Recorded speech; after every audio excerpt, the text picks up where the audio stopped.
चर्चा में शामिल हुए सभी लोगों को मेरा सलाम। मैं नवशरण और मैं समझती हूँ कि एक बहुत ही महत्वपूर्ण किताब है और आज जब हम 1984 के 40 के बाद 40 साल गुजर जाने पर भी इस किताब का जिक्र कर रहे हैं तो ये जाहिर सी बात है कि 84 कहीं गया नहीं, 84 हमारे बीच में है।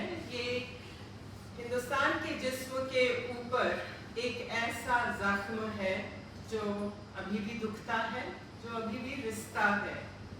And the heart of this matter of an unhealing wound is the question of justice.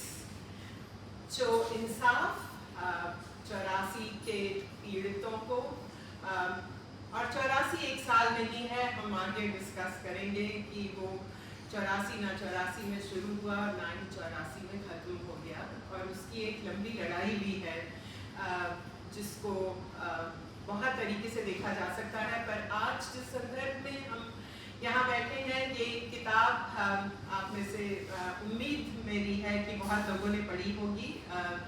जिन्होंने नहीं पढ़ी, ये एक नॉवल है, एक कहानी है एक सिख परिवार की जो डाल्टनगंज, जो उस समय बिहार और आज झारखंड का एक शहर है, उसमें से विस्थापित हुए एक परिवार की और फिर वहाँ जाने की थी।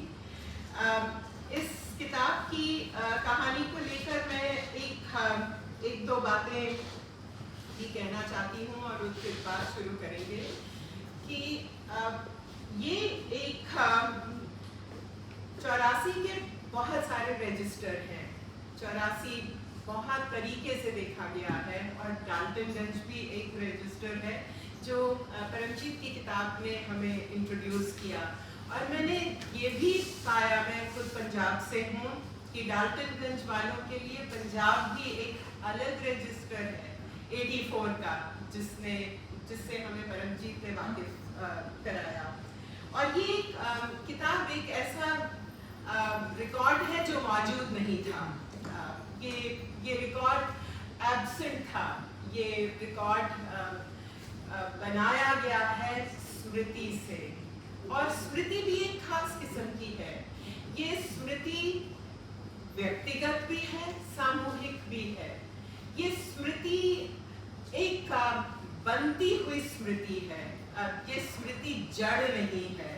ये स्मृति बहुत तरह से बनी, ये उधड़ी, और ये किताब उस स्मृति के बनने की, उधरने की, फिर बनने की कहानी है। बहुत सारे महत्वपूर्ण इस स्मृति को लेकर एस्पेक्ट हैं जो इस किताब के अंदर दाखिल हैं, कि कैसी स्मृति से डाल्टनगंज से जो प्रोटैगनिस्ट है वो निकले, और फिर बहुत सालों के बाद जब वो दोबारा डाल्टनगंज में जाता है और अपने प्रिय मित्र जिसके साथ उसकी एक स्मृति है कि वो लोगों ने जिस तरह से 84 में जिस तरह का उनका व्यवहार था, और उनके बच्चों के नाम सुनकर वो स्मृति किस तरह से और तरह से उधड़ के फिर बनती है। तो ये एक जो पूरी स्मृति का, जो स्मृति एक इस किताब में विधि भी है, एक मेथड भी है, एक आर्काइव भी है, और उसको जोड़कर बनी हुई एक कहानी है। एक अन्य महत्वपूर्ण बात जो इस किताब के संदर्भ में आती है, जो जिसने बहुत प्रेरणा भी दी, प्रभावित किया, एक सवाल है जो बार बार हम लोग जो मानवाधिकार क्षेत्र में काम करते हैं, जो हिंदुस्तान में जो मास वायलेंस है उसको पास से देखते रहे हैं, तो एक सवाल हमेशा मुझे आता रहता था कि जब ये घोषणा कर दी जाती है कि स्थिति सामान्य हो गई है, उस सामान्य हो गई स्थिति की घोषणा के बाद जो पीड़ित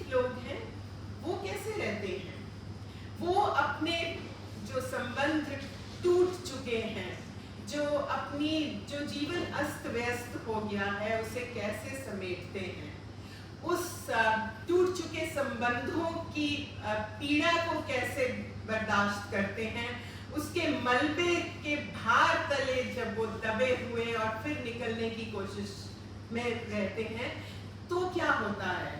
स्थिति नॉर्मल हो चुकी है, normalcy returns to the city, to the country, सब कुछ सामान्य हो चुका है, पर उस सामान्य के पीछे जो एक बड़ी उथल पुथल है, उस उथल पुथल की जो कहानी है, जो उस उथल पुथल से क्या निकला है, उस उथल पुथल से किस तरह की समझ बनी है, ये कहानी उसकी भी है। कहानी में बहुत सारी कहानियाँ हैं, कुछ एस्पेक्ट मैंने जो उसके चुने उसके ऊपर बात की है। हमारे साथ जो नॉवल के लेखक हैं वो मौजूद हैं। मैं चाहूँगी कि मैं परमजीत से ही शुरू करूँ। परमजीत जो हम सबके सब जाने माने रिसर्चर और डेमोक्रेटिक राइट्स मूवमेंट के साथ जुड़े हुए कार्यकर्ता हैं।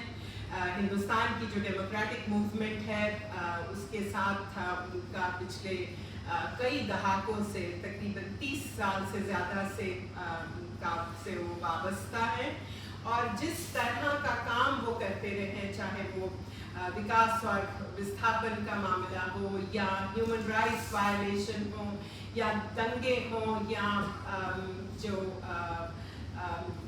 हिरासतें हों और पॉलिटिकल प्रिजनर्स की जो कहानियाँ हों, पॉलिटिकल प्रिजनर्स के साथ जो हो रहा है उनके ऊपर की जो फैक्ट फाइंडिंग हो, उन सब में परमजीत एक बहुत अग्रणी भूमिका निभाते रहे हैं अपने साथियों के साथ मिलकर। मैं आज उन्हें ये पूछने जा रही हूँ सबसे पहले आमंत्रित करते हुए कि वो हमें बताएं कि उन्होंने ये किताब 40 साल के बाद क्यों लिखी, किस चीज़ से प्रेरित होकर लिखी। मुझे लगता है कि ये 40 साल बीत जाने के बाद लिखी हुई ये किताब एक रेपरेटिव राइटिंग की श्रेणी में आती है, जब ये खाली एक उस समय की स्मृति ही नहीं जिसे उन्होंने निकाल के डाल दिया है, वो उसके साथ जूझे हैं और वो इस किताब में बहुत स्पष्ट होता है। तो मैं चाहूँगी कि वो आज जो लोग इस किताब के बारे में सुनने आए हैं, परमजीत उन्हें बताएं कि उनका ये सफ़र क्या रहा है इस किताब के को लेकर। धन्यवाद नौशाद और पैनल में बैठे हुए प्रेरणा और सिद्धार्थ, जिनके साथ मेरे ख्याल से ये सफ़र जो आप 30 साल हो गए, ये सफ़र इन्हीं से शुरुआत हुई है अगर देखा जाए। लेकिन दंगे जब होते हैं, या हालांकि हम 84 को दंगे नहीं बोलते, हम इसको नरसंहार बोलते हैं। ये जो नैरेटिव बना है दंगों का, मतलब जहाँ तक दिल्ली में आकर के इस संगठन TUDR के साथ काम करने के बाद दंगों की परिभाषा से जब वाकिफ़ होते हैं हम लोग, तो क्लियर कट पता चल जाता है कि मुझे नहीं लगता है कि मतलब मैं तो यहाँ तक कहूँगा कि भारत में दंगे होते नहीं, भारत में एक तरफा ही होता है, जो होता है वो नरसंहार ही होते हैं देखा जाए तो। क्योंकि मेरा ये मानना है कि समाज अपने आप में कभी सांप्रदायिक नहीं होता है, सोसाइटी इज नॉट कम्युनल, लेकिन कम्युनल राइट्स कभी भी कराए जा सकते हैं।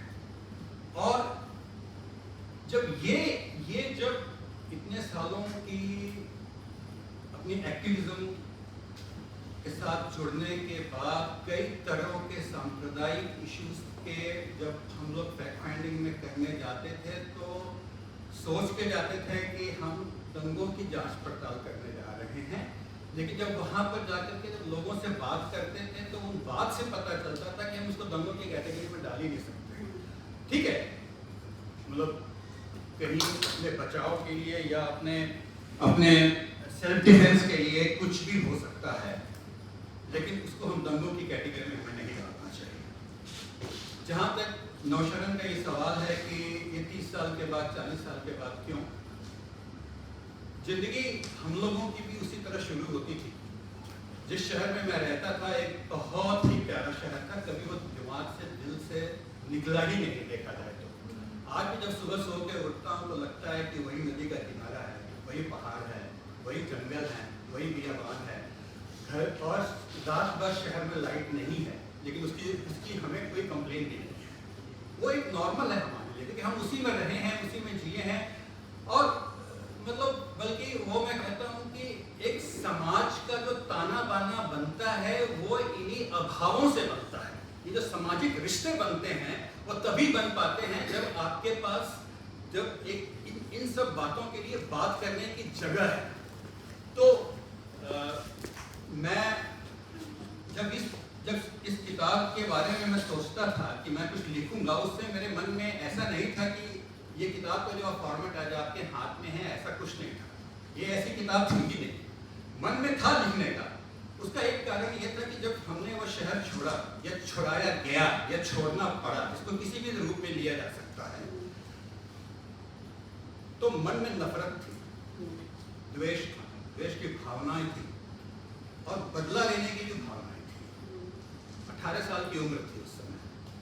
लेकिन ये जो गुस्सा इस बात का नहीं था कि दंगे हुए हैं या ये मारपीट हुई है, गुस्सा इस बात का था कि इसको रोकने वाले कहाँ थे।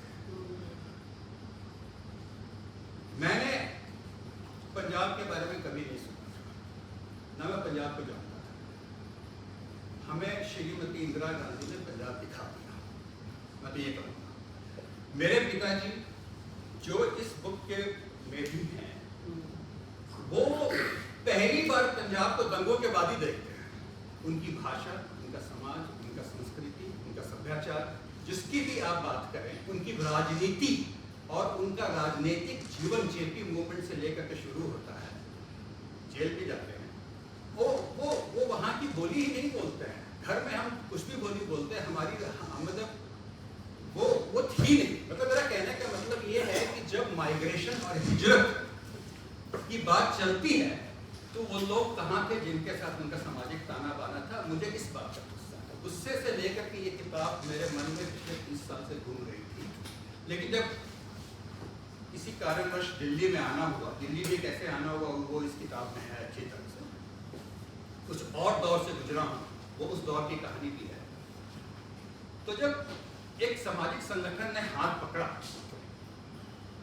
और पकड़ाया गया, जो मार्गदर्शक बने, उन लोगों के साथ काम करने के बाद मन में यही रहा कि उस शहर जाना तो पता नहीं होगा कि नहीं होगा। हमें पता है दंगे क्यों होते हैं, हमें पता है ये फ्रिक्शन सोसाइटी में क्यों होती है, इसके पीछे स्टेट का क्या है रोल, क्या है सोसाइटी का क्या रोल है, वो सब पता है।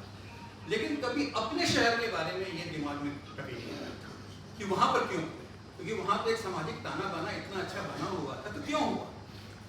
और इसीलिए इस किताब की खोज के लिए, इस किताब को लिखने के लिए जब मैं उस शहर में दोबारा जाता हूँ या ले जाया जाता हूँ, मैं गया नहीं हूँ, मुझे लेके गया, लोग लेके गए, हाथ पकड़ के लेके गए। और जाने के बाद भी मेरे में इतनी हिम्मत नहीं थी कि मैं उन सड़कों पे घूमूं जिन सड़कों पर साइकिल की गति तेजी से चलती थी, चाहे वो स्कूल हो, चाहे वो खेलने का मैदान हो, चाहे वो छोटी छोटी कहावतें हो, वो सब देखने की हिम्मत नहीं थी। दोबारा 30 साल के बाद भी किसी ने हाथ पकड़ के कोई ले गया, दिखाया या किसी से मिलवाया, और मिलने के बाद जो पाया तो वो नफरत, वो द्वेष, वो भावनाएं सब खत्म हो गई। और ये चीज कि दंगे होते नहीं हैं, दंगे करवाए जाते हैं। और हमारे भारत में किसी भी अच्छे शहर में, किसी भी सुंदर शहर को तहस नहस किया जा सकता है सिर्फ और सिर्फ कुछ घंटों के भीतर।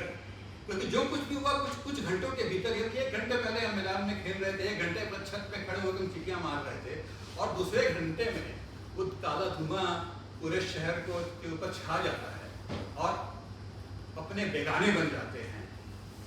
फुटबॉल खेलने जिनके साथ जाते थे वो भी बेगाने बन जाते हैं। तो फिर पता चलता है कि ऐसा क्यों होता है, और जब उनसे मुलाकात मुलाकात होती है तो वो सारी नफरत, सारी द्वेष, सारी भावनाएं, आज मैं दिल्ली में रहने के बाद भी ये कह सकता हूँ कि मेरा शहर हो गया है। तो कहानी लिखने का यही बहुत बहुत शुक्रिया।